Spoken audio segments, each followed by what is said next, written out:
Welcome to Worthy of Work, the podcast created for all of us who secretly question what is normal in a relationship. My name is Stephanie Rivard, and here we cover the healthy relationship skills no one taught us.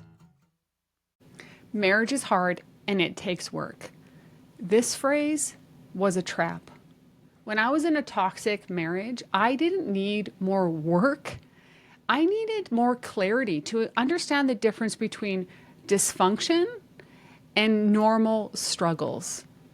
This episode is that clarity, and I dedicate it to anyone who is secretly questioning themselves, wondering, is what happens in my home normal, or does this kind of exceed the normal ideas of tension in a marriage?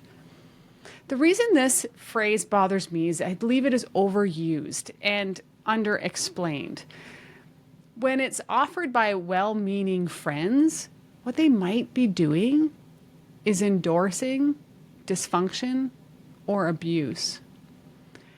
Unintentionally assuming that their kind of hard in their marriage is the same level of hard, the same kind of struggles as the person may be asking or admitting that there are some struggles going on.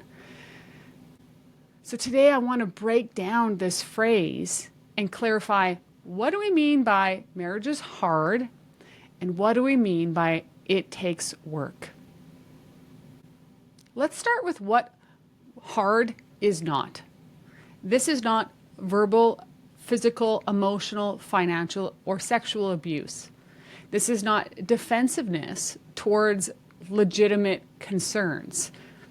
This is not repeated cycles of toxic behavior, no change, no accountability when things are addressed. Real, healthy love is not permission to mistreat someone.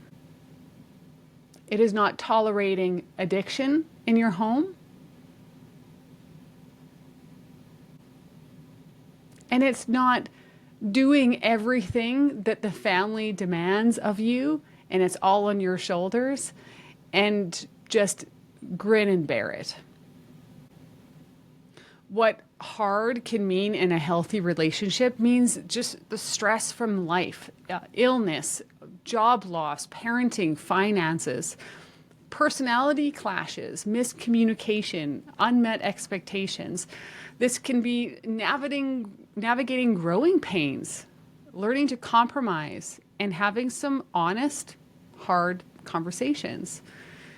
Hard can be recognizing that we need to call each other to a higher level of who we are, to challenge each other to grow.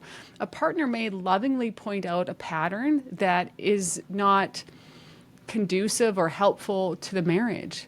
This might be too much time at the office, or financial immaturity, or a relationship or behavior around an opposite sex that's inappropriate. We might point things out, and this is not control. It is an invitation to grow, and that is hard. It's hard to offer that input, and it's hard to receive. So marriage is hard might involve that challenge to grow.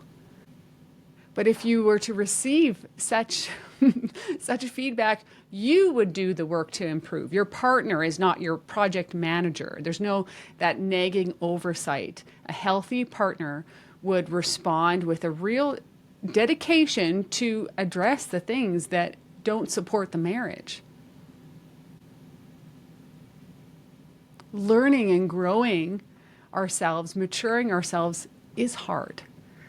And those skills, that's what kind of moves us into this next part of the phrase, that marriage, it takes work. What does that mean? Let's actually start with what that does not mean. That kind of work is not just tolerate abuse and call it sacrifice for your marriage. It is not trying the same thing over and over and expecting different results, having the same argument on repeat, or the same nagging comments. This is not work. That is insanity, denial, and probably fear. Work is not belittling, name calling, threatening to leave. It is not avoiding hard conversations, stuffing it, biting your tongue so you don't rock the boat. That's not the work here. And it's not okay just to pretend that you are all right with the circumstance when you are not all right with the circumstance. Doing all the emotional labor yourself to hold the marriage together is also not what we mean here for it takes work. If you're the only one going to therapy, reading books, starting hard conversations, that's not what is meant by this phrase. Why? Because a marriage is mutual.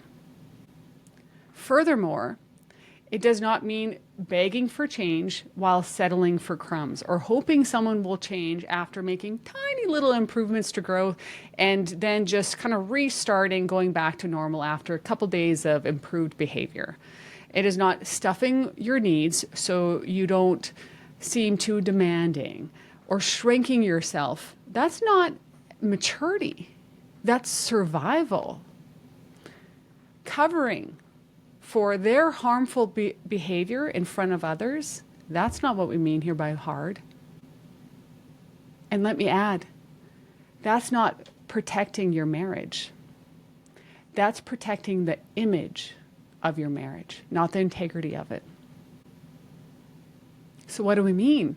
It takes work. Well, this might mean going to therapy as an individual or as a couple, taking personal responsibility for your skills. Learn better communication skills. Learn how to emotionally regulate. Understand your character defects and these old patterns that you just have and learn to replace them. Take their input to heart and make actual changes. That is work. That's the real work here. Getting an accountability partner or a coach to grow in a particular area that you have learned just this is not conducive for the family or marriage.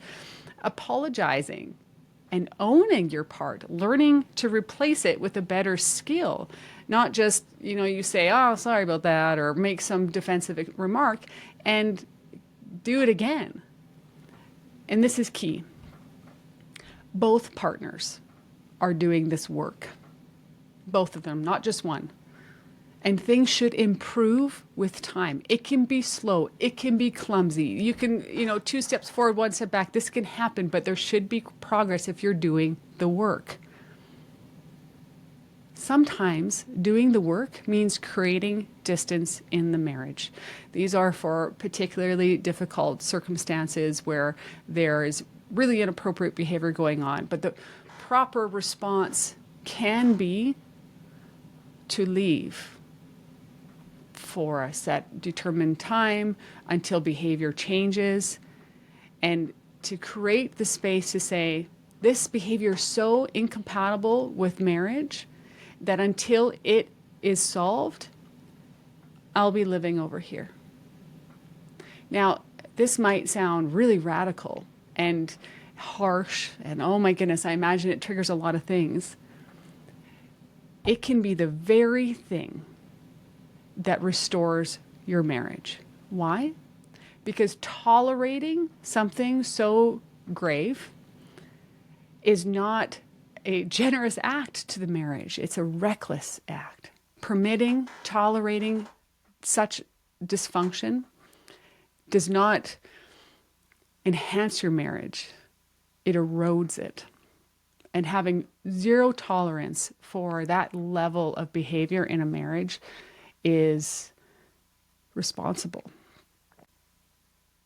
So I'd like to propose a slight variation to this common phrase.